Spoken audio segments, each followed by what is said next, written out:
राज्य में अध्यक्षों की नियुक्ति। 4. ग्रामों को बसाना तथा उनकी व्यवस्था। दंडविष्टिक्राबाध, जहाँ स्तेनव्याल विषग्रह है। श्व, दंड, विष्टि, बेगार, कर, टैक्स आदि की बाधा से नष्ट होने वाली कृषि की राजा सर्वदा रक्षा करे, किसानों पर वो अधिक भार न डाले। इसी प्रकार चोर, हिंस्र प्राणी, विष प्रयोग तथा अन्य प्रकार की व्याधियों से किसानों के पशुओं की रक्षा करना भी राजा का कर्तव्य है।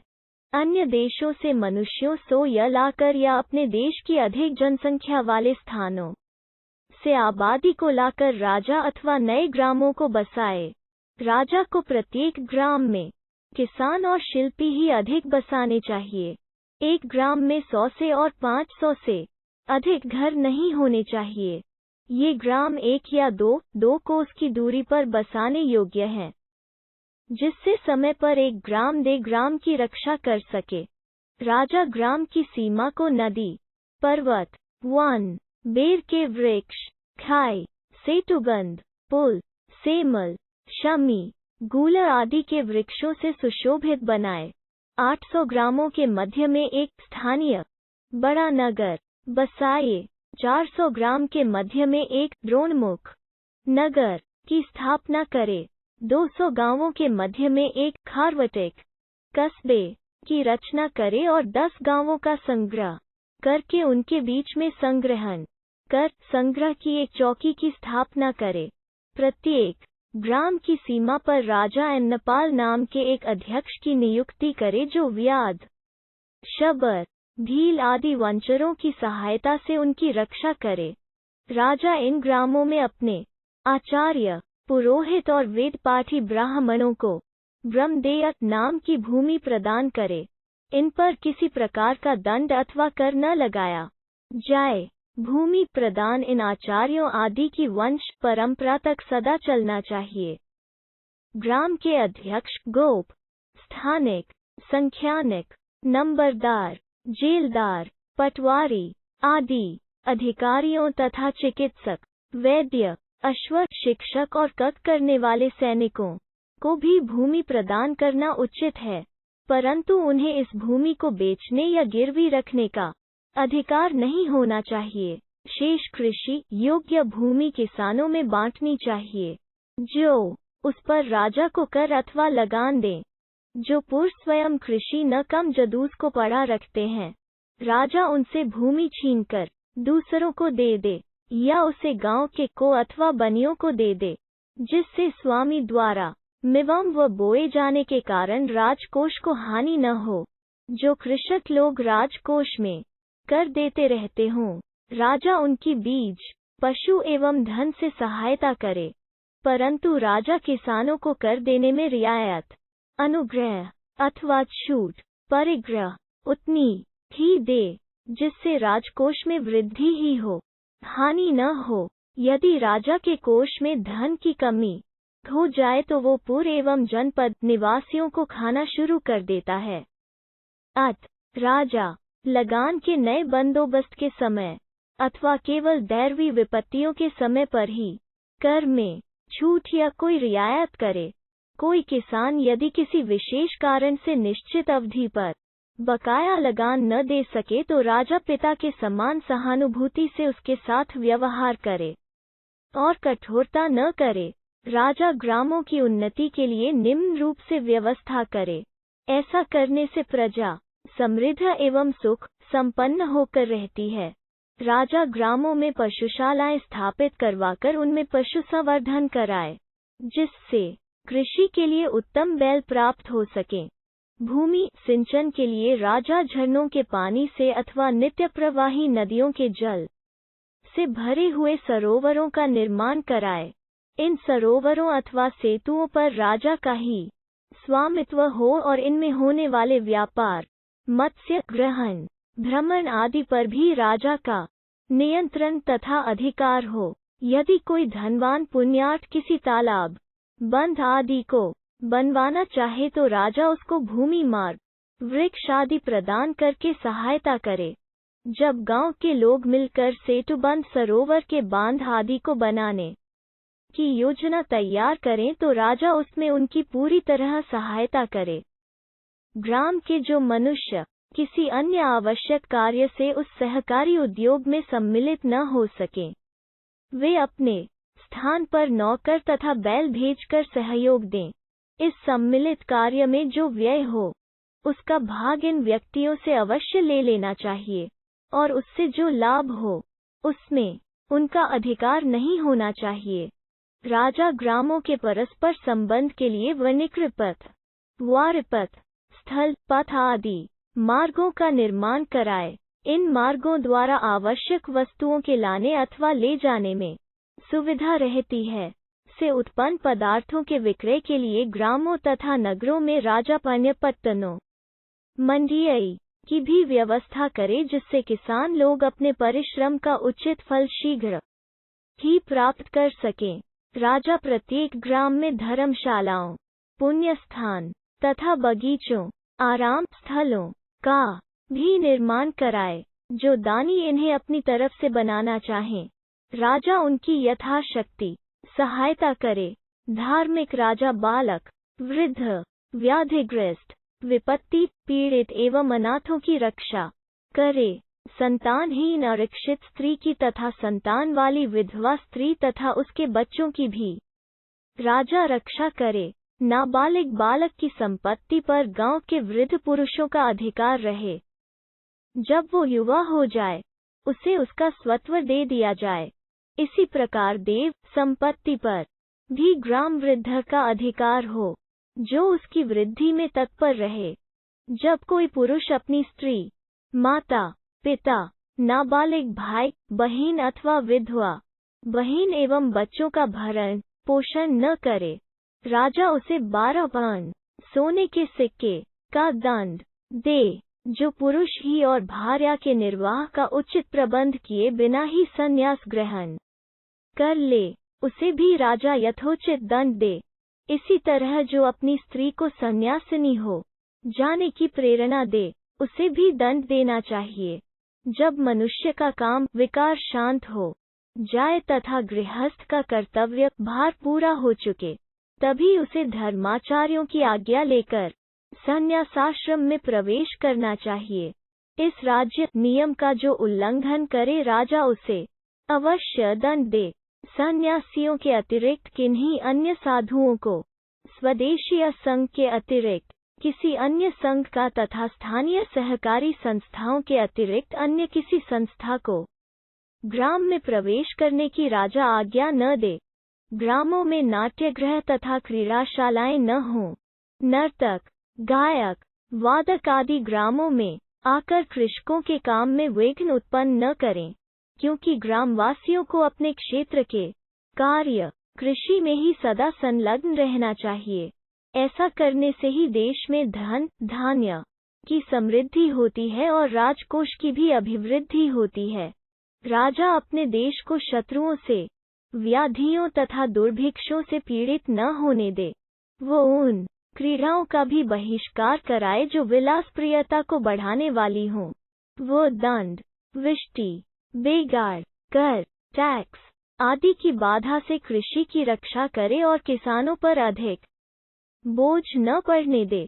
इसी प्रकार राजा चोर, हिंसक प्राणी, विष प्रयोग तथा अन्य कष्टों से किसानों के पशुओं की भी रक्षा करे, जिससे वे बलवान होकर कृषि कार्य में सहायक हो सके और परिणामस्वरूप देश धन धान्य संपन्न एवं सुखी समृद्ध हो सके। 2. दुर्गों तथा नगरों का निर्माण। चतुर्दिश जनपदान्ते सांप्रायिका दैवोक दुर्ग। जनपद मध्य समुदय स्थान न स्थानीय। देश के चारों तरफ सीमाओं पर राजा युद्धोचित प्राकृतिक दुर्गों का निर्माण कराए और देश के बीच में धन वृद्धि के केंद्र नगरों और राजधानी की स्थापना करे। दुर्ग 4 प्रकार के हैं। औदक दुर्ग वे होते हैं जो पानी में स्थित होते हैं। वे द्वीप की तरह स्वाभाविक जल से अथवा गहरी खाई से घिरे हुए होते हैं। दूसरे पर्वत दुर्ग, जो पर्वत की कंदराओं में अथवा बड़े बड़े पत्थरों की दीवारों से बने होते हैं। तीसरे धानवन रा कहलाते हैं, जो जल और घास से रहित मरुस्थलों में स्थित होते हैं। चौथे, वनदुर्ग, जो चारों ओर दलदल से अथवा कांटेदार झाड़ियों से व्याप्त होते हैं। इनमें औदक तथा पार्वत दुर्ग देश की रक्षा के कारण होते हैं और वनदुर्ग जंगलों में बनाए जाते हैं। इनमें राजा आपत्ति के समय भागकर अपनी रक्षा कर सकता है। राजा इन दुर्गों के भीतर पत्थर, कुदाल, कुल्हाड़ी, बाण, कल्पना, हाथी का सामान, बंदूक, मुदगर, लाठी, चक्र, यंत्र, शतपनी, तोप, लोहार के कार्य में आने वाला सामान, शूल, तीक्ष्ण नोक के भाले, बांस, ऊंट की ग्रीवा के आकार के लंबे लंबे शस्त्र, उष्टग्रीवीय, अग्नि से चलने वाला शस्त्र तथा अन्य जो युद्धोपयोगी सामान है उनको इकट्ठा करे। देश के मध्य में स्थान स्थान पर दुर्ग के समान सुदृढ़ एवं सुरक्षित नगरों की राजा रचना करे।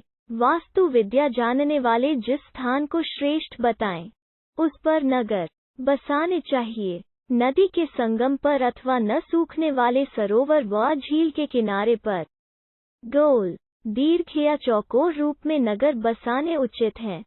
इन नगरों के चारों ओर एक एक दंड 6 फीट की दूरी पर 3 झाइयां दे, जो क्रमश 14, 12 और 10 दंड चौड़ी होनी चाहिए। इनकी गहराई चौड़ाई से आधी व 1/4 कम होनी चाहिए। इनकी दीवारें तथा तलहटी पत्थर तथा ईंट से चुनी होनी चाहिए। इनमें वर्षा या नदी का पानी सदा भरा रहे। इनमें से जल निकालने की नहरें भी बनवानी चाहिए। इन खाइयों में सुंदर सुंदर कमल और मकर भरे होने चाहिए। खाई से 4 दंड की दूरी पर 6 दंड ऊंचा, सब ओर से मजबूत और ऊपर की चौड़ाई से दुगुनी नींव वाला एक बड़ा प्राकार फसील बनवाया जाए। ऊर्ध्वचय, मश्चपृष्ठ और कुंभकुशिक, इस तरह 3 प्रकार का यह प्राकार होना चाहिए। ऊपर पतला, नीचे चपटा और बीच में कुंभाकार हो। इन प्राकारों को बनाते समय हाथी और बैलों से इनकी मिट्टी को अच्छी तरह दबवा लेना आवश्यक है। इनके चारों ओर कांटेदार विषैली झाड़ियां लगी होनी चाहिए। बची हुई मिट्टी से प्राकार में जो छिद्र रह गए हों, उन्हें भरवा देना उचित है। प्राकार के बाहर के मार्गों को शत्रुओं के घुटनों को तोड़ देने वाले खूंटों, त्रिशूल और लोह कंटकों के ढेरों, सीप की हड्डियों, कुत्ते के दांतों, बड़े बड़े लिट्टों और दलदल से भरे हुए गड्ढों आदि से ढक दिया जाए, जिन पर चलने के साथ ही शत्रु विपत्तिग्रस्त हो जाए।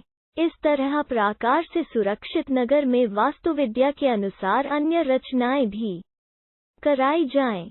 इस नगर की चारों दिशाओं में 3-3 बड़े द्वार हों, जिनके नीचे सुरंगें बनी रद हों। नगर में राजमार्ग बने हुए हों जो कम से कम 4 दंड 24 फीट चौड़े हों और जो स्थानीय द्रोणमुख एवं राष्ट्र के ग्रामों को परस्पर मिलाते हों। व्यापार मंडियों को जाने वाले मार्ग 8 दंड 48 फीट चौड़े हों, जिन पर अनाज से भरी गाड़ियों को चलने में सुविधा हो।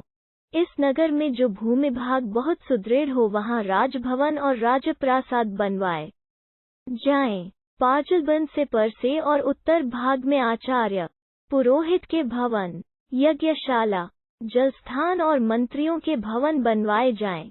इसी प्रकार है यज्ञ दक्षिण भाग में रसोई घर, हस्तिशाला और कोष्ठागार, भंडार, धूम, पश्चिम भाग में शस्त्रागार और घोड़ों, हाथी, ऊंट आदि के अस्तबल बनवाए जाएं। इसी प्रकार उत्तर पश्चिम भाग में राजकीय पदार्थों के बेचने खरीदने का बाजार और औषधालय होने चाहिए। उत्तर पूर्व भाग में कोषगृह का निर्माण होना चाहिए। राजा प्रत्येक दिशा में मुख्य द्वार पर उसके देवता की स्थापना करे। उत्तर का ब्रह्मा, पूर्व का इंद्र, दक्षिण का यम और पश्चिम का सेनापति कुमार देवता है।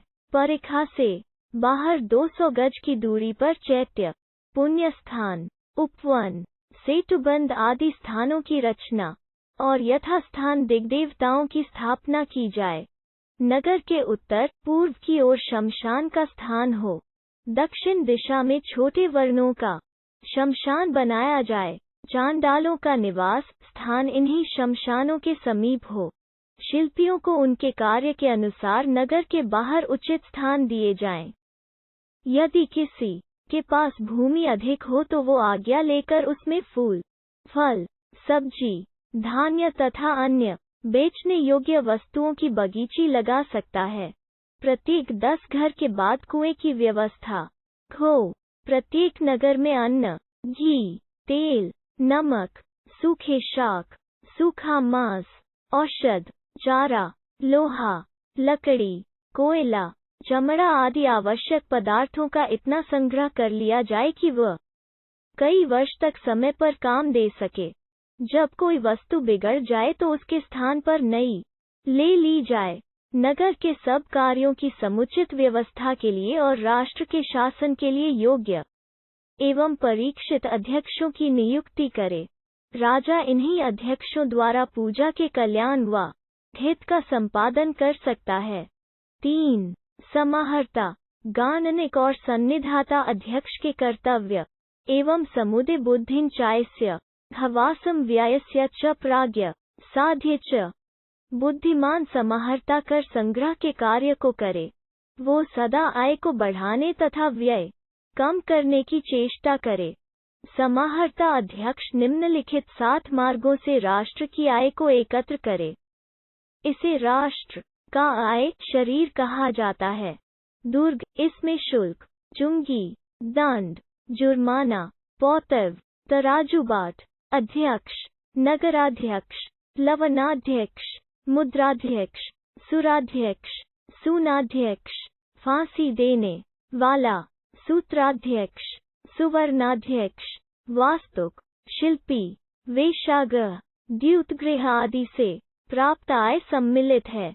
2. राष्ट्र, इसमें कृषि भाग, छठा भाग, बलि, उपहार आदि, कर, फल, वृक्ष आदि का कर, व्यापार कर, नदी पाल स्तर, नदी पार करने का टैक्स, नाव का कर, नगर से प्राप्त धन, पशुशाला से मिला हुआ धन, वर्तनी, मार्ग कर आदि से प्राप्त आय सम्मिलित हैं।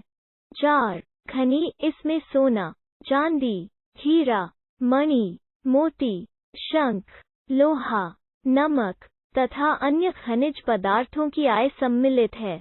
4.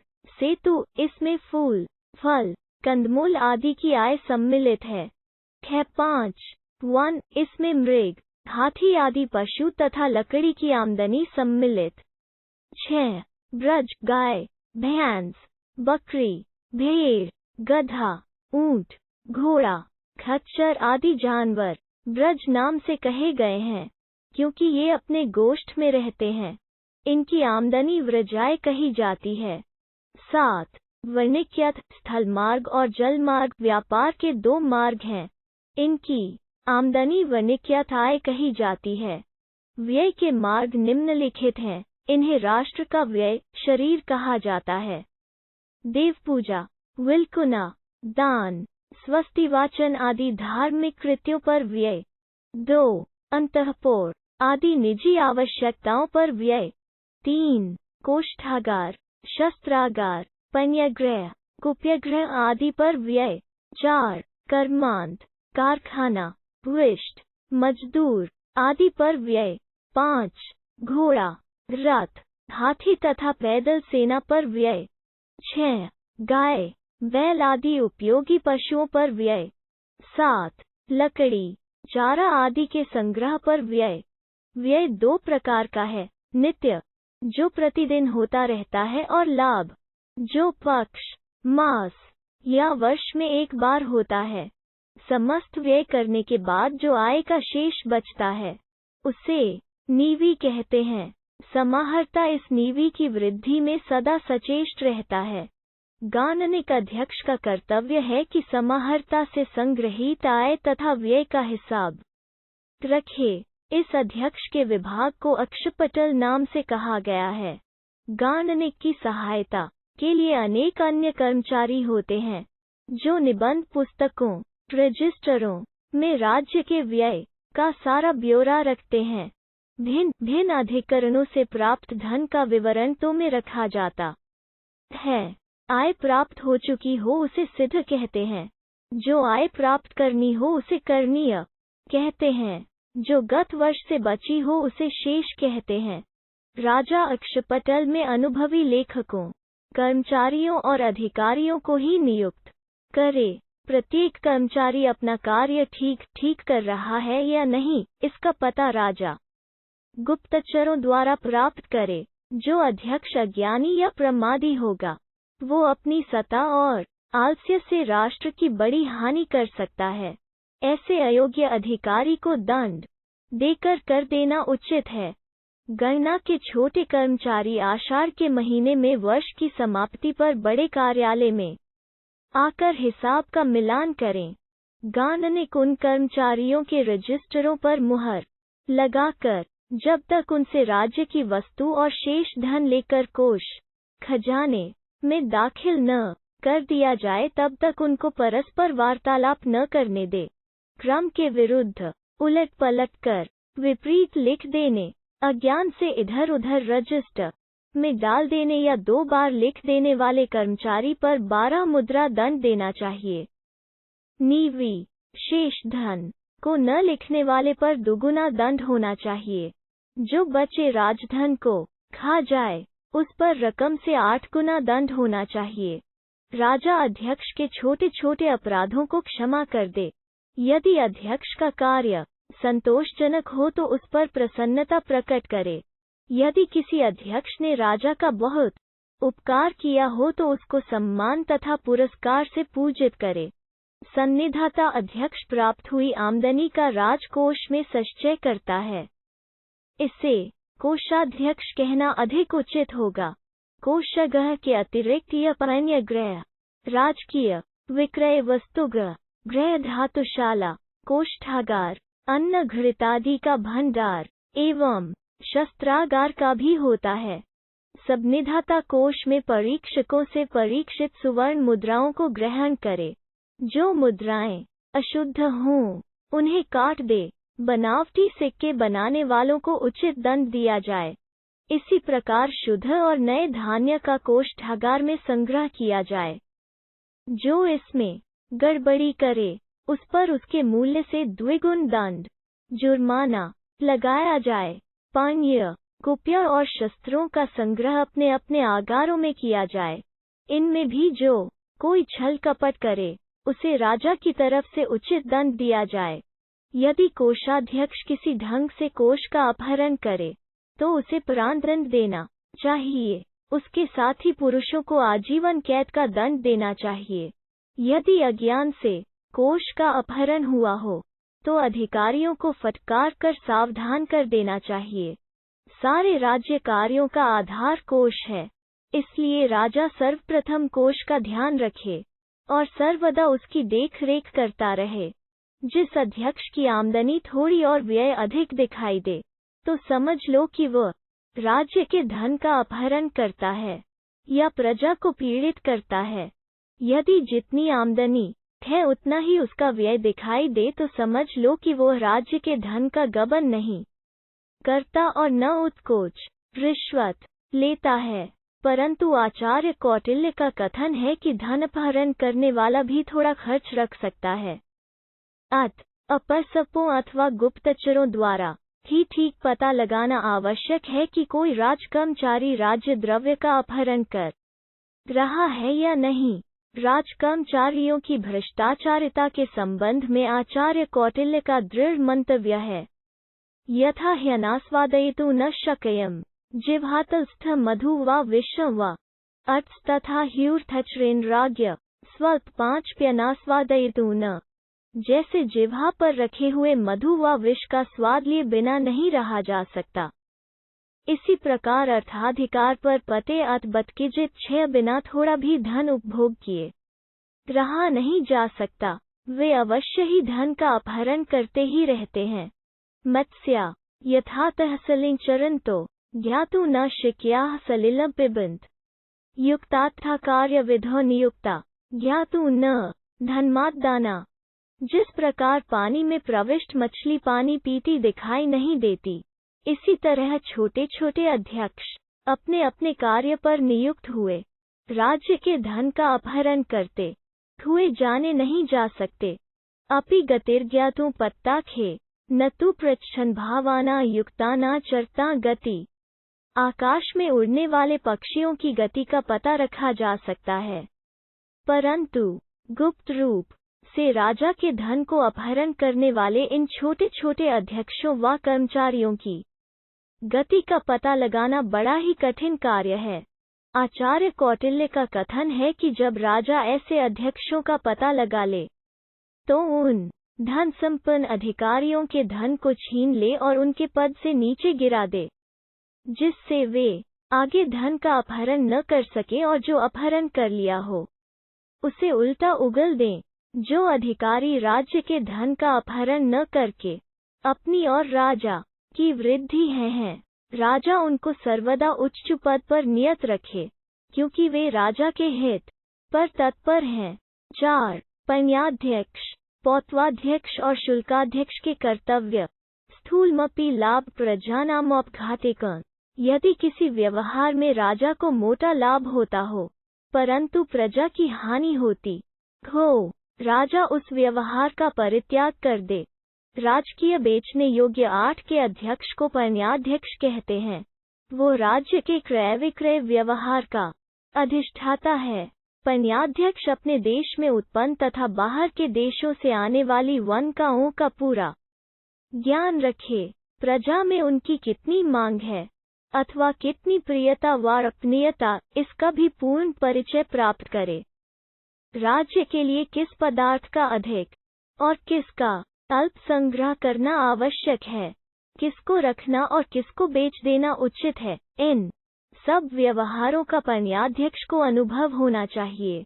जो विक्रेय वस्तु अधिक हो उसकी खरीद करने के अनंतर पन्याध्यक्ष व्यापार कौशल से उसके दाम बढ़वा देने और बेचने के अनंतर फिर उसके दाम गिरवा देवे।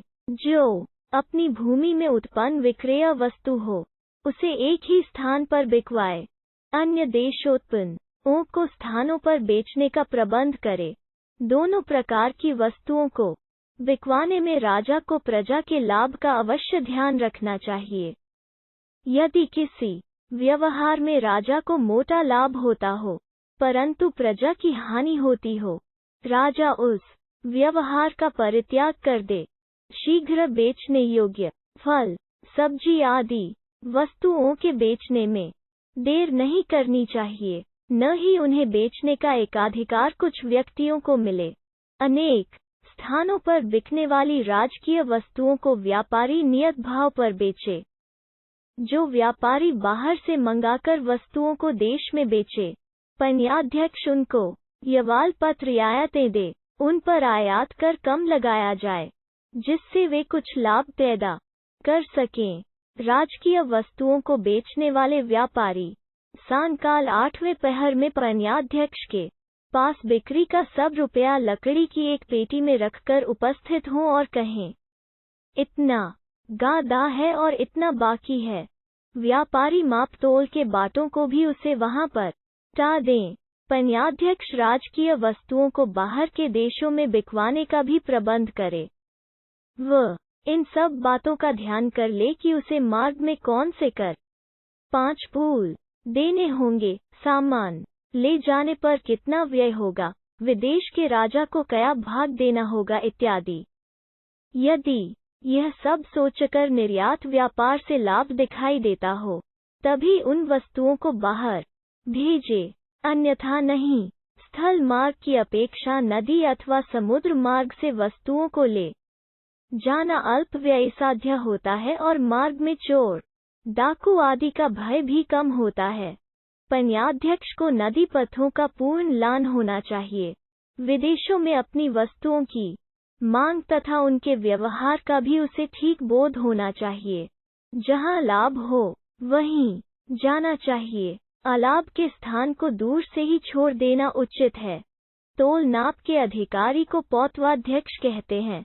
पंप पदार्थों के क्रय विक्रय में व्यापारी लोग ठीक नाप तोल करते हैं या नहीं और उनके बाट आदि पूरे परिमाण के हैं या नहीं, इसका निरीक्षण करना पौतवाध्यक्ष का कर्तव्य है। तोलने के बाट प्रतिमान लोहे के बनने चाहिए या मगध और मेकल देश के दृढ़ पत्थर से बनवाए जाएं। यह भी ध्यान रखना चाहिए कि बाट पानी या अन्य लेप से वृद्धि को प्राप्त न हो तथा गर्मी से क्षीण न हो जाएं। सोना, चांदी आदि कीमती धातुओं को तोलने के लिए 6 से 8 अंगुल की तराजू बनानी चाहिए, जिससे रत्ती, गुंजा और माशक तक का नाप हो जाए। काष्ठ की तुला 8 हाथ होनी चाहिए। इसके बाद पत्थर के होते हैं। इनमें ईंधन, अनाज आदि भारी ही तोली जाती हैं। व्यवहारिकी नाम की तुला दुकानों पर वस्तुओं को सेरों में के लिए होती है। आयमानी नाम की बला लोहा तोलने के लिए प्रयोग की जाती है। दूध, घुरिद, तेल आदि द्रव पदार्थों के नापने के लिए सूखी बढ़िया लकड़ी का बना हुआ नीचे ऊपर से बराबर मान पात्र बनाना चाहिए।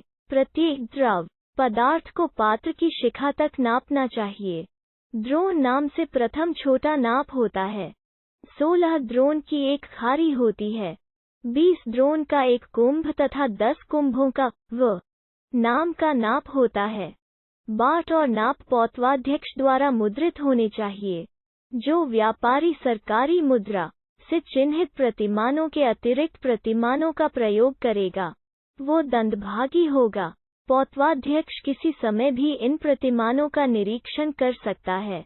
प्रतिमानों को गा कराने के लिए अध्यक्ष को प्रतिदिन करकाकिनी कौड़ी के हिसाब से शुल्क देना। घी तोलते समय 32 भाग, तेल तोलते समय 64 भाग तथा अन्य द्रव पदार्थों को तोलते समय 50 भाग बचे हुए पदार्थ के तपतव्याजी क्षतिपूर्ति के रूप में व्यापारी को देना होगा, क्योंकि द्रव पदार्थों का उतना अंश मान पात्रों में लगा रह जाता है। इस प्रकार पौतवाध्यक्ष क्रय विक्रय व्यवहार की सत्यता का नियंत्रण करता रहे और आकस्मिक निरीक्षण द्वारा व्यापारियों पर शासन का अंकुश स्थापित रखे। नगर में बाहर से आने वाली अन्य वस्तुओं पर जो कर लिया जाता है उसे शुल्क कहते हैं। इस कर का संग्रह करने वाले अधिकारी को शुल्काध्यक्ष कहते हैं। नगर के महाद्वार के पास शुल्कशाला का निर्माण कराया जाए, जिसके पास एक स्तंभ पर ध्वजा लटकी हो। जब व्यापारी लोग अन्य पदार्थ लेकर महाद्वार पर पहुँचें, शुल्क ग्रहण करने वाले उन व्यापारियों का नाम लिख लें और यह भी अंकित कर लें कि वे कहाँ से आ रहे हैं और क्या वस्तु लाए हैं। ध्वजा स्तंभ के समीप खड़े होकर व्यापारी लोग लाए हुए सामान की घोषणा करें। वे यह घोषित करें कि प्रत्येक वस्तु कितनी मात्रा में है और कितनी कीमत की है। शुल्काध्यक्ष कस के मूल्य के अनुसार उन पर शुल्क निश्चित करेगा और प्रत्येक वस्तु को राजसमुद्रा से कर देगा। निश्चित शुल्क देकर व्यापारी अपना सामान नगर में ले जा सकेंगे। जो व्यापारी बिना शुल्क दिए ध्वजा स्तंभ से पार चले जाएंगे, उन्हें 8 गुना शुल्क देना पड़ेगा। निम्नलिखित वस्तुओं पर शुल्क ग्रहण नहीं किया जाएगा। विवाह के लिए आवश्यक सामान जो कन्या को दान में दिया गया हो, जो भेंट में मिला हो, जो यज्ञ और प्रसव शिशु उत्पत्ति के निमित्त हो एवं जो देव पूजा, चौल, मुंडन, उपनयन, गोदान, धार्मिक दीक्षा, व्रत आदि के संबंध में हो, जो अन्य कार्य या व्यापार आदि के माल को भी विवाह आदि से संबंध रखने वाला बताए, उसे राजा चोरी का दंड दे। शुल्क दिए है माल के साथ बिना शुल्क दिए माल, मुहर लगे माल के साथ बिना मुहर लगे माल को छिपाकर धोखे से ले जाने वाले से वो वस्तु छीन ली जाए और उसका 8 गुना शुल्क वसूल किया जाए। जो मनुष्य चुंगी के माल को भूस्तुड़ी आदि चीजों में भरकर निकाल ले जाने की चेष्टा करे, उस पर भारी जुर्माना लगाया जाए। जो मनुष्य श्य वस्त्र, चर्म, कवच, लोह, रत्न, धान्य और पशु आदि को जिनकी राजा ने आने जाने की बंदी कर दी हो, इनमें से कोई लाए या ले जाए तो उसको राजकीय दंड दिया जाए और उसकी वस्तु जब्त कर ली जाए। बिक्री का माल ले जाने वाली गाड़ी आदि वाहनों से अन्नपाल, सीमा रक्षक, सवापन अपनी वर्तनी, मार्ग का कर ले लेवे, घोड़े, खच्चर, गदहे आदि पर 1 पन, बैल आदि पशुओं पर आधा पन, बकरी, पेड़ आदि पशुओं पर 1/4 पन और कंधे पर माल ले जाने वाले पर 1 मासिक तांबे का सिक्का कर लगाया जाना चाहिए। यदि किसी व्यापारी की कोई वस्तु खो जाए तो उसको ढूंढकर या चोरों से छीनकर अन्नपाल दिलाए या आप फैसला करें, क्योंकि यह उसी की जिम्मेवारी है। विदेश से आने वाले सार्थ गिरोह के घटिया या बढ़िया माल को जांचकर अन्नपाल उस पर अपनी मुहर लगा दे और शुल्काध्यक्ष के पास जाने की उनकी ता दे। व्यापारी के वेश में रहने वाले अमचा यथासमय इन व्यापारियों की चेष्टाओं की राजा को सूचना देते रहें। राष्ट्र को पीड़ित करने वाले और अच्छा फल न देने वाले विष आदि पदार्थों को राजा नष्ट करवा दे और उन्हें प्रवेश न करने दे। जो माल प्रजा का उपकार करने वाला हो, जैसे अन्न, औषधि इत्यादि, उसे बिना शुल्क ही अपने देश में आने दे। 5. सीताध्यक्ष, गोपांचध्यक्ष और सूताध्यक्ष के कर्तव्य। प्रजापत्ये काश्यपाय देवाय च नम सदा, सीता में रिध्यता देवी, बीजेषु च धनेषु च। प्रजापति काश्यप देव को सदा नमस्कार है। उसके अनुग्रह से मेरी कृषि धान्य से परिपूर्ण होवे। यह कृषि देवता मेरे बीजों और धन में निवास करे। हल चलाने से उत्पन्न होने वाले पदार्थों को सीता कहा जाता है। इस सीता कृषिकर्म के अध्यक्ष को सीताध्यक्ष कहते हैं। सीताध्यक्ष कृषि शास्त्र एवं वनस्पति विज्ञान का पंडित हो। वो अन्य अनुभवी कर्मचारियों की सहायता से धान्य, पुष्प, फल, शाक, कंद, मूल, बेल, सन, कपास आदि के बीजों का यथासमय संग्रह करे। इन बीजों को बहुत बार हल जोती हुई भूमि में दास, मजदूर अथवा कैदियों द्वारा बोने का प्रबंध कराए। कृषक यंत्र, खेत के विशेष यंत्र तथा बैलों आदि की कमी इन्हें न होने दे। लोहार, बढ़ई, गड्ढा खोदने वाले व भरने वाले, रस्सी बटने वाले तथा सर्प पकड़ने वाले की सहायता भी इन्हें यथेष्ट प्राप्त हो। भूमि सिंचन के लिए पर्याप्त वर्षा का होना भी आवश्यक है। जल प्रदेशों में 16 द्रोण वर्षा पर्याप्त है। खुश्क प्रदेशों में 24 द्रोण वर्षा का होना आवश्यक है। नहरी प्रदेश में समय समय पर साधारण वर्षा कृषि के लिए पर्याप्त मानी गई है। यदि कुल वर्षा की 1/3 वर्षा ऋतु के आरंभ तथा अंत में हो और 2/3 मध्य में हो, उसे कृषि के लिए अति उत्तम माना गया है। 7 दिन में 3 बार वर्षा होना उत्तम है। सारी वर्षा ऋतु में 80 बार बूंदों की वर्षा होनी चाहिए। 60 बार धूप खिल गई और फिर साधारण वर्षा हो गई, इस तरह बरसना चाहिए। यह वर्षा अत्युत्तम मानी गई है। वायु के चलने और धूप के खिलने को अवकाश देकर तथा 3 बार हल चलाने का अवसर छोड़कर जहाँ वर्षा होती है, वहाँ निश्चय ही अन्न की प्रचुर उत्पत्ति होती है। जिस देश में जैसी वर्षा हुई हो, उसी के अनुसार सार बीज भी बोना चाहिए। शाली, ब्रीही, चावल, तिल, जयंत, कंगनी आदि वर्षा काल में अधिक बरसने पर बो देने चाहिए। मूंग, उड़द आदि मध्य में बरसने पर बोने चाहिए। गे, मटर, मसूर, अलसी और सरसों आदि वर्षा काल के अंत में अच्छी वर्षा होने पर बोने उचित हैं। जो खेत बोए न गए हों, उन्हें सीताध्यक्ष आधी बटाई पर अन्य किसानों को बोने के लिए दे दे। जो अपने परिश्रम से ही अपना निर्वाह करते हैं, उन्हें बोई हुई जमीन की पैदावार का 4 या 5 भाग अवश्य देना चाहिए। किसान यदि अपने ही सेतुओं, तालाबों से स्वयं सिंचाई का प्रबंध करें, तो वे राजा को उत्पत्ति का 5वां भाग दें। यदि सरकारी तालाबों से जल लाया जाए, तो राजा को चौथा भाग देना उचित है। यदि नहरों द्वारा खेती को सींचा गया हो तो राजा को उपज का तीसरा भाग मिलना चाहिए। लाभ की दृष्टि से चावल बोना सर्वश्रेष्ठ है। गे 4 बोना मध्यम है। ईख की खेती अधम महा है क्योंकि ईख के बोने में बड़ा श्रम आदि की बाधा और अधिक व्ययता है। जल प्रदेश ककड़ी आदि फलों के लिए उत्तम है। नदी के प्रवाह से सींचा हुआ प्रदेश अंगूर और ईख के लिए उपयोगी है। शाक मूल आदि के लिए कूप जल श्रेष्ठ माना गया। धान के बीजों को रात के समय ओस में और दिन के समय धूप में 7 दिन रात तक रखना। 5203 उड़द आदि को 3 या 5 रात तक ओस में रखना और दिन देसलित सुखाना। ईख को म की घृत सकी अ की चर्बी के साथ गोबर लपेटकर ये रखना योग्य है। गुठली के वाले बीजों को गोबर में मिलाकर रखे। आम कटहल आदि के बीजों को गौ की अस्थि या गोबर से धोने के बाद गड़े में कुछ सेंकना उचित है। कपास के बीज बिनौले और सांप की केचुली को इकट्ठा कर लें। जहां इन दोनों का धुआं दिया जाएगा वहां पर सर्प नहीं ठहरेगा। समय पर उत्पन्न हुए अन्नादि को चतुर मनुष्य सुरक्षित स्थानों पर संग्रहित करें।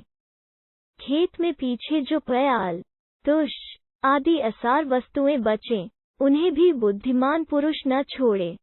फसल कटने पर अनाज के ऊंचे ऊंचे ढेर बना देने चाहिए। ये ढेर परस्पर समीप नहीं होने चाहिए। उनकी चोटियां छोटी और नीची नहीं होनी चाहिए। धान कटने के खलिहान पास पास होने चाहिए।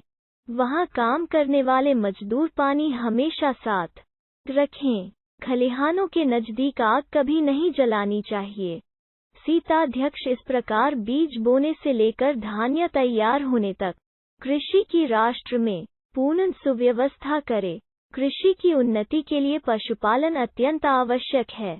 पशुपालन के अधिष्ठाता को गोपालक कहते हैं। 4. गोपालक पिंडारक भैंस पालक दोहक मथने वाला और ही जंगली जीवों से गायों को बचाने वाला। ये 5 मनुष्य 100 गौ आदि पशुओं की रक्षा पर नियुक्त किए जाएं। इन्हें राज्य से नकद वेतन दिया जाए। यदि इनका दूध या घृत में भाग रखा जाएगा तो वे बछड़ों को भूखा मार देंगे। ऐसे गो रक्षकों को वेतनोपग्राहक वेतन लेने वाला कहा जाता है। 2. जब 100 गायों को एक ही पालक के निरीक्षण में रखा जाता है जो बदले में घी की निश्चित राशि तथा पशुचर्म राजकोष में देता है, ऐसे ढंग को कर प्रतिक कहते हैं। 3. जो राज्य द्वारा दी गई बीमार अंगहीन एक से दुही जाने वाली कठिनाई से दुही जाने वाली एवं मृतवत्सा इन 5 प्रकार की गायों के 20-20 को मिलाकर 100 गायों का पालन करता है, उसे भगरोत सृष्टिक कहते हैं। वो उनसे उत्पन्न घृत आदि की निश्चित राशि को राजकोष में प्रति वर्ष जमा कर देता है। 4. जो शत्रु के आक्रमण अथवा जंगली के भय से अपने पशुओं को राजकीय गौशाला में भेज देता है और उनके पालन का व्यय राजकीय कोष में जमा करा देता है से भागानुप्रविष्टक कहते हैं। गो अध्यक्ष ऐसी गौशालाओं का स्वयं सीधा प्रबंध करता है। बैल 6 प्रकार के होते हैं। वत्स दूध पीने वाला, वत्सतर दूध छोड़ देने वाला, दम्य हल में चलने योग्य, वाहन बोझ ढोने में समर्थ, वृष सवारी का बैल और उशान सांड। गो संवर्धन के लिए हृष्टपुष्ट बैलों की रक्षा करना भी गोध्यक्ष का कर्तव्य है। ऐसे बैलों को हरी घास, खल, दाना, नमक, तेल, जौ, उड़द तथा आधा पका हुआ अन्न पर्याप्त मात्रा में देना चाहिए। खेती में काम करने वाले बैलों को भी यथेष्ट खाद्य सामग्री देनी चाहिए। खर और अश्रों के झुंड में प्रतिशत 5 सांड पर्याप्त हैं। भेड़ और बकरियों में प्रतिशत 10 गर्भ स्थापन करने वाले मेंढे और बकरे होने उचित हैं। गाय, भैंस और ऊंटों के झुंड में प्रतिशत 4 सांड गर्भधारक पर्याप्त हैं, जो मनुष्य यूथ के वृष को किसी दूसरे वृष सांड से लड़ाए या सांड को मार डाले, उसे उत्तम साहस दंड बहुत भारी सजा होना चाहिए। जो गाय को मारे या मरवाए, हरण करे या करवाए, उसे मत दंड होना चाहिए। गोपालक बाल वृद्ध और बीमार पशुओं की भी यथोचित देख रेख रखें। वे गायों को लुब्धकों, शिकारियों द्वारा चोर, सिंह, सर्प, व्याल आदि हिंसक पशुओं से रहित किए गए वनों में चराने के लिए ले जाएं। इन पशुओं को डराने के निमित्त तथा गोचर भूमि के ज्ञान के निमित्त डरने वाली गायों के गले में घंटा बांध दें। गोपालक लोग को समप्रदेश, अच्छी तरह उतरने योग्य, कीचड़ आदि से हीन, ग्रह के भय से मुक्त तालाबों में जल पीने के लिए उतारें और जलपान कराकर हरी घास वाली चरागाहों में छोड़ दें। हिंस्र जंतु अथवा चोर से पकड़े हुए तथा व्याधि या बुढ़ापे से मरे हुए पशु की फौरन गोध्यक्ष को सूचना कर दें, अन्यथा उन्हें पशु के मूल्य का रुपया देना पड़ेगा। किसी कारण से मरी हुई गौ, भैंस आदि का अंकित चर्म, अजा और भेड़ों के चिन्हित कान, अश्व, खर, ऊंट आदि की अंकित पूंछ जाकर गोध्यक्ष को दिखानी चाहिए। मृत पशु के गीले या सूखे मांस को बेच देना चाहिए। वर्षा और हेमंत ऋतुओं में गायों को दोनों समय दुहा जाए। शिशिर और ग्रीष्म में एक काल दुहना चाहिए। द्वितीय काल में दूध निकालने वाले को अंगुष्ठ छेदन का दंड होना चाहिए। गौ बैल की समृद्धि से कृषि की समृद्धि होती है और कृषि की समृद्धि से देश समृद्ध होता है। अत गोध्यक्ष गोपालन के कार्य में सदा तत्पर रहे। इसी में धन धान्य की प्रचुरता और प्रजा में आनंद रहता है। सूनाध्यक्ष का कर्तव्य अवध्य पशु पक्षियों की रक्षा करना तथा वध्य पशुओं को मरवाने का प्रबंध करना है। सरकारी तौर से जिनके नहीं मारने की घोषणा की गई हो, उनको तथा तपोवन निवासी मृग, पशु पक्षी और मछलियों को जो पकड़ता या मारता है, उस पर सूनाध्यक्ष उत्तम साहस दंड देने की व्यवस्था करे। खुले जंगल में हिंसक जानवरों को मारने पर कोई दंड नहीं दिया जाए। सूनाध्यक्ष ऐसे मारे हुए जानवरों के मूल्य का छठा भाग कर के रूप में ग्रहण करे।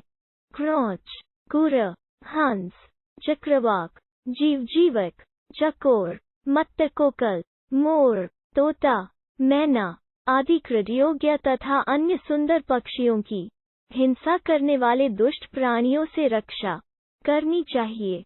यदि सूनाध्यक्ष इनकी रक्षा करने में कोई प्रमाद करे, तो उसे राजा की तरफ से दंड मिलना चाहिए। बछड़ा, वृष और गाय सदा अवध्य है। जो पुरुष इन्हें मारे उस पर 50 क्या स्वर्ण मुद्रा का दंड होना चाहिए। जो मनुष्य अन्य पशुओं को भी क्लेशपूर्वक मारता है, उस पर भी 50 मुद्रा का दंड होना चाहिए। सूना स्थान में अन्यत्र मारे हुए पशु का मांस तथा सिर और अस्थिहीन मांस, हंधिया रण मांस और स्वयं मरे हुए पशु आदि का मांस नहीं बेचना चाहिए। यदि कोई ऐसा करे तो उस पर 12 क्या दंड होना उचित है। सूनाध्यक्ष सदा अपने निरीक्षण में ही बेचने योग्य मांस की व्यवस्था करे। दुष्ट जंतु सिंह आदि, मृग, नीलगाय आदि, व्याल, सर्प आदि तथा उभयचारी मत्स्य आदि ये सब सुरक्षित वनों से अन्यत्र प्राप्त हों तो मारे या पकड़े जा सकते हैं। राजा के सुरक्षित वनों में सिंह आदि हिंसक जंतु तथा मृग आदि साधारण को भी की आज्ञा नहीं होती। इन सुरक्षित स्थानों के अतिरिक्त स्वच्छंद घूमने वाले जंगली पशु पक्षियों का वध या बंधन नहीं किया जा सकता। 6. अध्यक्ष, सुराध्यक्ष और गणिकाध्यक्ष के कर्तव्य। सूत्राध्यक्ष, सूत्रवर्म वस्त्र रज्जु व्यवहारम त्यज्य पुरुषः। सूत्राध्यक्ष ही सूत्र, तंतु, कवच, वस्त्र और रज्जु बनवाने का कार्य उस कार्य में कुशल पुरुषों द्वारा करवाए। ऊन, छाल के रेशे, कपास, सन और क्षौमों, रेशम का धागा को सूत्राध्यक्ष विधवाओं, अंगहीन स्त्रियों, कन्या, सन्यासिनी, कैदिन, वेश्याओं की वृद्धा माता, वृद्ध, राजदासी तथा देवस्थान से बहिष्कृत देवदासियों द्वारा करवाए सूत की सफाई, मुटाई और गोलाई देखकर सूत्राध्यक्ष इनकी भूति, मजदूरी का निर्णय करे। यदि दिए हुए जे माल से उनका सूत कम उतरे तो उतना ही उनका वेतन या मजदूरी कम कर देनी चाहिए। सूत्राध्यक्ष अनुभवी वाजगवत्तों से भी काम करवाए और उनसे रेशमी वस्त्र, ऊनी कपड़े तथा रंकू हरिण के रोमों के वस्त्र बनवाए। इन कारीगरों को उचित वेतन देकर संतुष्ट रखे। यदि छुट्टी वाले दिन वे काम करें तो उन्हें विशेष वेतन दे। जो स्त्रियां घर से बाहर नहीं निकलती, पति के परदेश जाने से असहाय हैं और अपना उदर स्वयं भरना चाहती हैं, सूत्राध्यक्ष उनके पास अपनी दासी भेजकर आदर के साथ उनसे कार्य करवाए। जो स्त्रियां स्वयं सूत्रशाला में आएं, उनके परिश्रम का वेतन शीघ्र देकर सूत्राध्यक्ष कता हुआ सूत्र लेवे और अन्य रुई आदि दे। देवयुद्धशाला में दीपक का उतना ही प्रकाश रहना चाहिए जितने में ही काता जा सके। भी पुरुष किसी स्त्री के मुख की ओर न देखे और न बातचीत करे। जो इस नियम का उल्लंघन करे उसे उचित दंड दिया जाए। जो पूताध्यक्ष कारीगरों को वेतन देने में देर करे या बिना काम के वेतन दे दे उसे भी दंड जाए। वेतन लेकर काम न करने वाले कारीगर की अंगुलियां कटवा देनी चाहिए। जो राजकीय द्रव्य को खा जाएं, अपहरण कर लें, उन्हें भी भारी दंड देना चाहिए। सूत्राध्यक्ष सन से रस्सियां बनवाए। बेत और बांसों के रेशों से घोड़ा बांधने वाली श्रृंखलाएं बनवाए। वल्क अथवा वृक्ष की छालों से कवच तथा रथ के प्रसाधन वस्त्रों को बनवाए। कुटुम्बिन कृत्यघु श्वेतसुरामौषधार्थवा कर्तुमाल भरेन उत्सव समाज यात्रासु चतुर्हा सौर्य को देव। यही थी लोग उत्सव, विवाह आदि के समय पर ही श्वेत सुरा का उपयोग करें। अपद्धि के निमित्त अरिष्ट या अन्य सुरा का व्यवहार किया जा सकता है। आदि उत्सव, समाज, पंचायत, देवयात्रा आदि के समय पर सुराध्यक्ष लोगों को सुरा पीने की 4 दिन की छुट्टी दे। सुराध्यक्ष सुरा बनवाने और उसके बेचने का व्यवहार दुर्ग, राष्ट्र, ग्राम अथवा स्कधावार, छावनी में करवाए। इसे बनवाने का ठेका भी दिया जा सकता है। ठेकेदारों के अतिरिक्त जो सुरा बनाए उस पर 100 पान चरताना माना लगाया जाए। सुरापान किए हुए पुरुषों को उत्सव में प्रविष्ट नहीं होने देना चाहिए। इसे पीकर कर्मचारी अपने कार्य में भूल कर सकते हैं। बड़े बड़े उत्तम पुरुष भी सुरापान द्वारा अपनी मर्यादा को छोड़ बैठते हैं और तीक्ष्ण तथा उद्धत मनुष्य तो शस्त्रों का अनुचित प्रयोग भी कर बैठते हैं। जो पीने वाले हैं जाकर सुरापान करें और जब तक उनका नशा रहे वे पानालयों से कहीं भी न जाएं। निक्षेप, धरोहर, उपनिधि, गिरवी का माल, प्रयोग, अमानत, चोरी आदि इसी प्रकार अन्य अनुचित उपायों से संचित किए हुए द्रव्य को लोग प्राय सुरापान में व्यय किया करते हैं। उनका पता लगाने का सुरागृह अच्छा स्थान है। जो पुरुष अत्यंत व्यय करता हो व आमदनी से अधिक खर्चता हो उसका भी सुरागृह में पता चल सकता। हाँ, वैदेहिक गुप्तचर उन्मत्त पुरुषों के गुप्त भाव या चेष्टाओं का सुरागृह में पता लगा सकते। सुराध्यक्ष तपररा बनाने वालों से निश्चित शुल्क को ग्रहण करे और जहाँ तक हो सके राजकीय से ही मुद्रांकित सुरा जो अति तीक्ष्ण न हो बिकवाने का प्रबंध करे। कर्मकरों को इसी साधारण सुरा का प्रयोग करने देना चाहिए। गणिकाओं वेश्याओं पर नियंत्रण रखने के लिए गणिकाध्यक्ष की नियुक्ति की जाती है। गणिकाध्यक्ष गणिकाओं की आय, दाय आद्य तथा व्यय पर नियंत्रण रखे। वह गणिकाओं के पास जाने वाले पुरुषों की गणना, गणिकाओं को गान आदि से मिले हुए धन और भविष्य में होने वाली आमदनी को अपने रजिस्टर में लिखता रहे और वेश्याओं को अधिक व्यय करने से रोक दे। गणिका वाणी से किसी के साथ दुर्व्यवहार करे अथवा अपनी लड़की से कठोरता का व्यवहार करे तो उसे दंड देना चाहिए। जो कोई व्यक्ति किसी कामना रहित स्त्री पर बलात्कार करे या कुमारी कन्या से व्यभिचार करे तो उसे भारी दंड देना चाहिए। जो पुरुष नहीं रहना चाहती हुई गणिका को बलपूर्वक रोक कर रखता है या उसे मुक्त नहीं होने देता तथा नाक आदि काटकर उसे कुरूप बनाता है, उस पर 1 सहस्त्र मुद्रा दंड होना चाहिए। गणिका अपने भोग धन, इतराय तथा आने वाले पुरुषों की सूचना स्वयं गणिकाध्यक्ष को देती रहे। जो वेश्या अपने घर आए किसी धनी पुरुष को मार डाले तो उस वेश्या को उसी पुरुष की चिता के साथ जला दिया जाए अथवा पीछे जल में डुबो दिया जाए। प्रत्येक रूपाजीवा रूप बेचकर जीविका कमाने वाली स्त्री वेश्यावृत्ति की अपनी मासिक आमदनी में से 2 दिन की आय राजकोष में शुल्क के रूप से प्रदान करे। वेश्याओं के पुत्रों को राज्य की तरफ से अभिनय रंगोपजीवी के कार्य में शिक्षित किया जाए।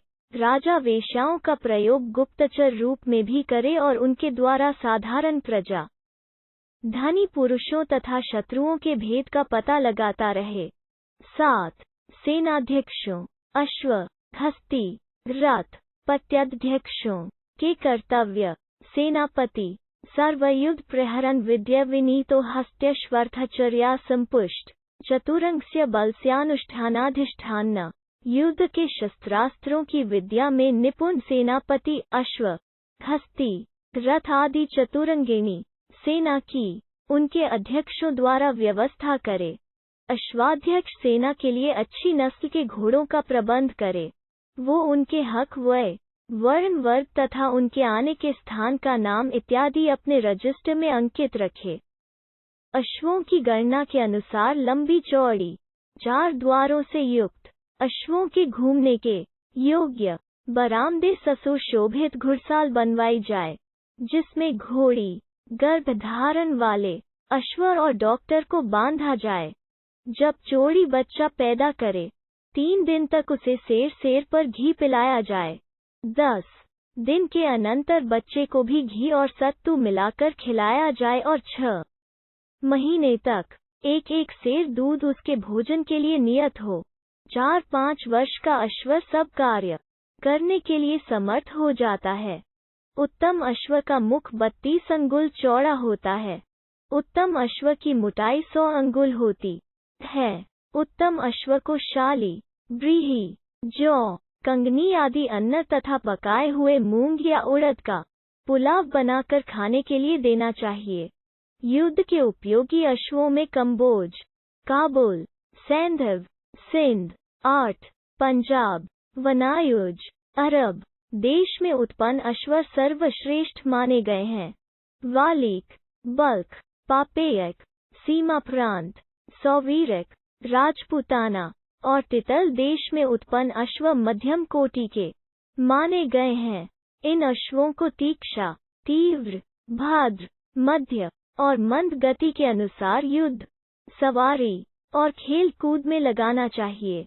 युद्ध संबंधी प्रत्येक कार्य करने में समर्थ अश्व के काम को सानाहम कहते हैं। इनकी उछलना, कूदना, 3 पैरों से चलना, सिंह की तरह डग भरना इत्यादि 16 प्रकार की यतियां मानी जाती हैं। अश्वों के रोग प्रतिकार के लिए तथा ऋतु के अनुकूल भोजन व्यवस्था करने के लिए उनके चिकित्सक नियत हों।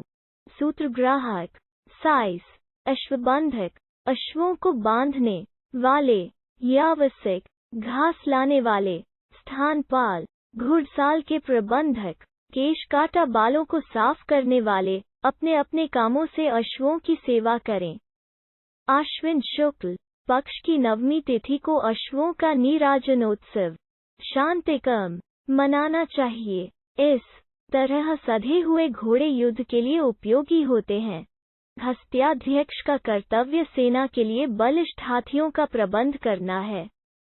उसे हाथियों को युद्धोपयोगी कर्म सिखलाने, रोगी होने पर उनकी चिकित्सा करने, उनके योग्य भोजन का प्रबंध करने इत्यादि का अनुभव होना चाहिए। हाथियों के लिए एक विशाल गजशाला का निर्माण करना चाहिए, जिसके द्वार बड़े बड़े हों। इस गजशाला में हाथी की लंबाई चौड़ाई के अनुसार चौकोर, चिकना गजबंधन स्थान होना चाहिए। युद्ध के लिए उपयोगी या रथ में जोड़े जाने वाले हाथियों की शाला डम के भीतर हो और युवा हाथी तथा हाथियों के रहने का स्थान दुर्ग से बाहर हो। दिन के 8 भागों में प्रथम और 7वां भाग हाथी को पका हुआ भोजन खाने को देना चाहिए। दोपहर से पूर्व ही हाथी को व्यायाम, गज शिक्षा कराना उचित है। दोपहर के बाद उसे कुछ पीने को देना चाहिए। 7 हाथ ऊंचा, 9 हाथ लंबा, 10 हाथ मोटा और 40 वर्ष की अवस्था वाला हाथी सर्वश्रेष्ठ होता है। 30 वर्ष का मध्यम और 25 वर्ष का कनिष्ठ होता है। युद्ध में सर्वश्रेष्ठ हाथियों को ही प्रयोग में लाना चाहिए। 8 हाथ ऊंचे हाथी को अजराल कहते हैं, जो युद्धकाल के लिए सर्वोत्तम है। सूखी घास, पत्ते, चावल, तेल, घी, दूध, दही, गुड़, मद्य, नमक तथा मांस का रस हाथियों के खाद्य पदार्थ हैं, जो उन्हें पर्याप्त मात्रा में देने चाहिए। तीव्र, मध्यम तथा मंद कोटि के हाथियों से उनकी अवस्थानुसार प्रतिदिन व्यायाम, युद्ध उपयोगी अभ्यास कराना चाहिए। जिस राजा के पास बलिष्ठ तथा सुशिक्षित हाथियों की सेना होती है, वो युद्ध में बाँव पर विजय प्राप्त करता। सेना के रथों के अध्यक्ष को रथाध्यक्ष कहते हैं। रथों की रक्षा के लिए एक सुंदर रथशाला का निर्माण कराना चाहिए, जिसमें प्रत्येक रथ के लिए पग स्थान हो। रथ 10 पुरुषों के बैठने योग्य 12 हाथ लंबा होना चाहिए। इसमें एक हाथ कम करते जाने से 7 प्रकार के रथ होते हैं। देवों के उत्सवों में काम आने वाले रथ, देवरथ, विवाह आदि मंगल कार्यों में व्यवहार में आने वाले रथ पुष्परथ, संग्राम के योग्य रथ सांग्रामिक, साधारण यात्रा के उपयोगी रथ पारिमाणिक, शत्रु पर चढ़ाई के लिए उपयोगी रथ पर पुराभियानिक और अश्व आदि की शिक्षा के लिए उपयोगी रथ वैनयिक कहते हैं। रथाध्यक्ष इन सब तरह के रथों को तैयार कराए। बाण, धनुष आदि उपकरण, सारथी, रथिक, योद्धा और रथ के अश्वों की सारी विधियों को रथाध्यक्ष को अनुभव होना चाहिए। रथों पर बैठकर ही योद्धा और सुप्रशिक्षी कर सकते हैं। उनका प्रत्येक अंग, अरे, धुरा, चक्र इत्यादि सुदृढ़ और सुशिक्षी होना चाहिए। रथ का सारथी रथ संचालन में अति कुशल और युद्ध विद्या में सुशिक्षित होना चाहिए। उसकी दक्षता से ही विजय सिद्धि हो सकती है। पत्याध्यक्ष का भी यही ढंग है। पत्याध्यक्ष मूल सेना, भूत सेना, वेतन भोगी सेना, श्रेणी बल, भिन्न भिन्न स्थानों पर नियत सेना, मित्र सेना, शत्रु सेना और वनवासियों की सेना के सार और असार का ज्ञान रखे। नीचे ऊंचे प्रदेश, सम प्रदेश तथा खनक, खाई, प्रकाश तथा कूट युद्ध एवं आकाश युद्ध कर्म में कैसे प्रवृत्त होना है और कैसे पीछे हट जाना है, सब पत्याध्यक्ष को अच्छी तरह ज्ञात होना चाहिए। सेनापति उपर्युक्त चारों अध्यक्षों पर कड़ा नियंत्रण रखे। अश्वाध्यक्ष से लेकर पत्याध्यक्ष तक करने योग्य सब कार्यों का प्रत्यक्ष लान होना सेनापति के लिए आवश्यक है। तभी वो 37,488 रम सेना को युद्ध में अपराजय बना सकता है। अपनी भूमि, युद्ध का समय, शत्रु की सेना, शत्रु के व्यूह को तोड़ना, बिखरी हुई सेना एकत्र करना, संगठित शत्रु को तोड़ देना, बिखरी हुई शत्रु सेना का वध, दुर्ग का नाश और चढ़ाई के समय का लान इत्यादि सेनापति को भली प्रकार विदित होने चाहिए। सेना की शिक्षा में तत्पर सेनापति तूर्य, ध्वज और पताकाओं से अपनी सेना के संकेत नियत करे और इन्हीं संकेतों के द्वारा वो युद्ध में ठहरने, चढ़ाई करने या शस्त्र चलाने आदि के कार्यों का संपादन करे। 8. नगराध्यक्ष नागरिक के कर्तव्य समाहर्ता जनपद चिंत्य देवमुथित चिंत्ययुष्व संस्थास्ता संस्थाश्वान्या स्वयोनय। कर संग्रह के अतिरिक्त समाहर्ता अन्य गोप स्थानिक आदि अधिकारियों की सहायता से राष्ट्र ग्रामों की भलाई का विचार करे। नागरिक नगरों के शासन प्रबंध तथा हित का चिंतन करे। प्रत्येक शासन संस्था लोक कल्याण का संपादन करे। समाहर्ता ग्रामों का ज्येष्ठ मध्यम तथा कनिष्ठ इन 3 विभागों में विभाजन करे। यह विभाजन उपज और मनुष्य गणना के आधार पर होना चाहिए। पूर्ण ग्रामों को निम्न कोटियों में पुस्तक निबंधों रजिस्टरों में अंकित किया जाए। क पारिहारिक ग्राम जिन्हें कर देने से मुक्त किया गया है। ख आयुधीय जो राष्ट्र को सिपाही देते हैं। ग हिरण्य जो राजकोष में अपना कर स्वर्ण मुद्रा में देते हैं। घ कुप्य जो कच्चा माल देकर कर प्रदान करते हैं। ड विष्टि जो राज्य कार्यों के लिए मजदूर देकर कर करते हैं। ज कर प्रतिकर जो गव्य पदार्थों में कर प्रदान करते हैं। 5 से 10 ग्रामों तक का अधिकारी गोप नाम से कहा जाता है। वो ग्रामों की सीमाओं को नियत करता है। वो भूमियों को कृष्ट खेती योग्य अकुष्ट बंजर स्थल ऊंची भूमि केदार धानों के खेत आराम वॉट ईख के खेत वन लकड़ी के जंगल वास्तु गांव की भूमि चैत्य देवालय सेतुबंध तालाब आदि शमशान सत्र सदावर्त स्थान प्रपा प्याव पुण्य स्थान तीर्थ स्थान विविध चरागाह पथ राजमार्ग आदि में विभक्त करता है और उनका उल्लेख अपनी पुस्तक में रखता है। उस पुस्तक में कर देने वाले और कर न देने वाले लोगों का भी उल्लेख होता है। इतने किसान ग्वाले व्यापारी शिल्पी कर्मकर मजदूर सेवावृत्ति करने वाले लोग ग्रामों में बसते हैं, इसका उल्लेख समाहर्ता के रजिस्टर में होता है। इसी तरह इतने चौपाए इस ग्राम में हैं, इतना सुवर्ण विष्टि श्रम और दंड सेना इससे कर रूप में प्राप्त होता है। यह सब उल्लेख भी समाहर्ता की पुस्तक में होता है।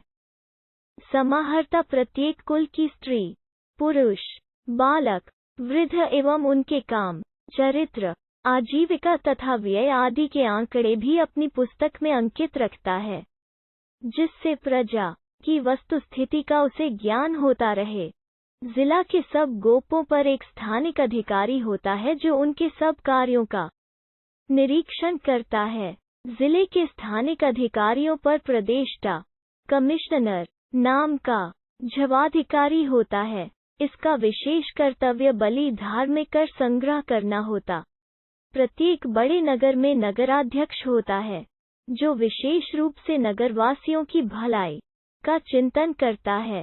नागरिक भी 10, 20 या व के पीछे एक गोप नामक अधिकारी नियुक्त करता है, जो उन कुलों के स्त्री पुरुष जाति गोत्र नाम काम चलने फिरने वाले पशु आय तथा व्यय का ज्ञान रखता है। नगर में एक धर्माध्यक्ष भी नियुक्त किया जाता है, जो धर्म स्थानों धर्मशालाओं मंदिरों तीर्थों आदि का विशेष निरीक्षण करता है और लोगों की धर्म कार्य में सहायता करता है। सच्चे तपस्वियों और वेद पाठियों को नगराध्यक्ष उदारता से दान देता है।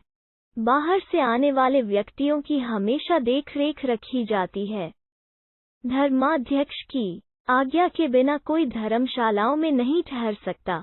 शिल्पी और व्यापारी लोग अपने पहचाने ही शिल्पियों और व्यापारियों को ही अपने कारखाने तथा दुकानों पर ठहरने देते हैं। जो माल वे बेचने के लिए लाए हों, उसकी सूचना यथासमय नागरिक को दे दी जाती है। प्रत्येक गृहस्थी को घर में आने वाले और जाने वाले अतिथि की सूचना भी नागरिक को देनी होती है। यदि वो समय पर ऐसी सूचना नहीं पहुंचाता तो अपराधी समझा जाता है। व्यापारी तथा ग्वाले के रूप में फिरने वाले गुप्तचर देवालय धर्मशाला तीर्थ स्थानों पर जाकर अजनबी पुरुषों की चेष्टाओं का पता लगाते हैं और उनकी सूचना नागरिक को पहुंचा देते हैं। इसी प्रकार वे शिल्पशालाओं, सुरागृहों, द्यूतगारों आदि का निरीक्षण करते हैं और नगर में आने जाने वालों का पूरा ज्ञान रखते हैं। नगर में अग्नि प्रतिकार का पूरा प्रबंध होना आवश्यक है। ग्रीष्म ऋतु में दोपहर के समय फूस के घरों में आग जलाने का निषेध रहना चाहिए। प्रत्येक घर में जल से भरी मटकी, चमड़े की मशक, कुल्हाड़ी, शूर्प, फूस खींचने की डंगी आदि का प्रबंध होना चाहिए। गली या बाजारों में भी पानी से भरे हुए सहस्रों की संख्या में घड़े रखे होने चाहिए।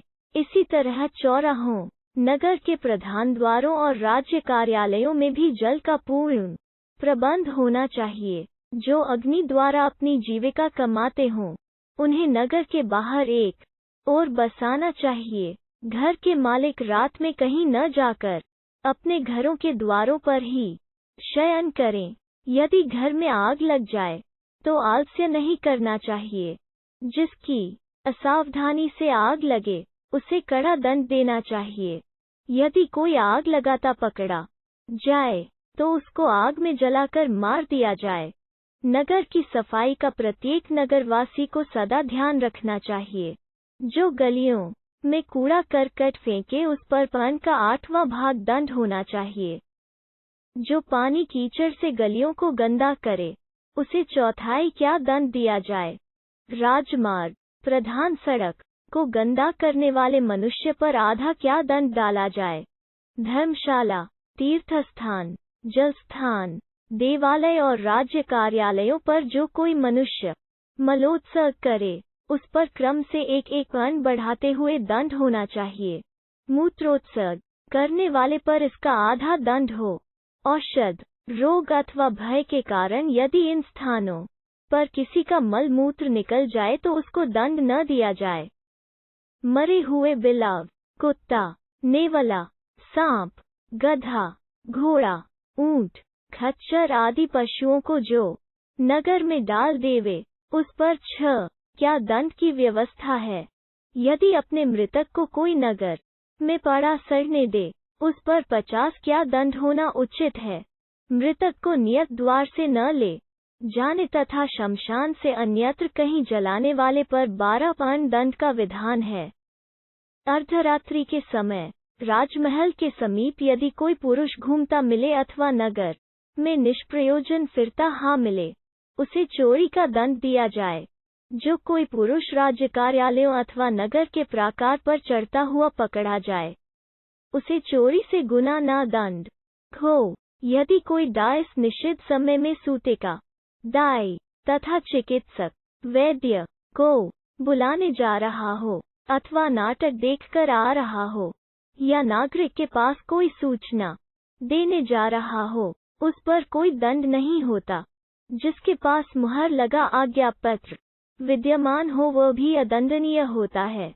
जो पुरुष रात्रि के समय किसी स्त्री के साथ व्यभिचार करता हुआ पकड़ा जाए उसे वध तक का दंड देना उचित है।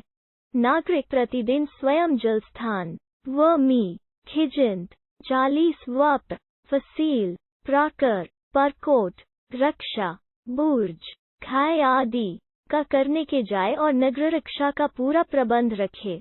राजा की वर्षगांठ पर अथवा शुभ नक्षत्र और पूर्णमासी आदि के पर्व पर राजाज्ञा से बालक, वृद्ध, रोगी और अनाथों को बंधनागार, जेल खाने से मुक्त कर दिया जाए। किसी नए देश के जीतने, सदास के अभिषेक तथा राजपुत्र की उत्पत्ति के समय पर भी कैदियों को छोड़ देने का विधान किया गया है।